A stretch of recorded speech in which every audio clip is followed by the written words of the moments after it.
टाळू शकत नाही, पण असो आपले भागातले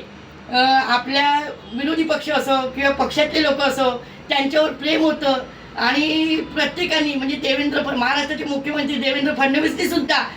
त्यांनी सुद्धा विरोधी पक्ष असो की ते नाही बघितलं, पण माझा प्रकाश भाऊ, माझा भागातला प्रकाश भाऊ आणि आमच्यासाठी काम करणारा प्रकाश भाऊ, आमचा एक सगळ्यात जवळचा मित्र आज अशा दुःखी परिस्थितीमध्ये पडलेला आहे, त्यांनी सुद्धा त्यांना साथ दिला आणि त्यांनी सुद्धा प्रकाश भाऊ गजमेंनी सुद्धा त्या गोष्टीचं इतकं कौतुकाने मीडियासमोर सांगितलं की मला देवेंद्र माझ्या भावासारखा आणि त्या भावाने मला, लहान भावाने मला एवढा साथ दिला आणि त्याच्यामुळं आज मी इथे वाचलेलं आहे. हे स्वतः त्यांनी म्हणजे त्यांचं पण मोठंपण आणि देवेंद्र भाऊंचं पण मोठंपण, त्यांचे काय संबंध आहे हे नंतरचा भाग आहे, पण त्यांनी ते संबंध विरोधी पक्ष असून सुद्धा जोपासले. यासाठी हे आपल्या पांढराकुडीतल्या लोकांना किंवा आपल्या नागपूर शहरातल्या लोकांना खूप मनापासून सांगतो की हे बघण्यासारखं कार्य आहे, हे आपण समजून घेण्यासारखं कार्य आहे आणि हे सातत्याने आपल्या कार्यकर्त्यांनी व्हायला पाहिजे, आपल्या सामाजिक कार्यकर्त्यांनी नक्की व्हायला पाहिजे. हे 2 शब्द बोलून मी आपल्या इथे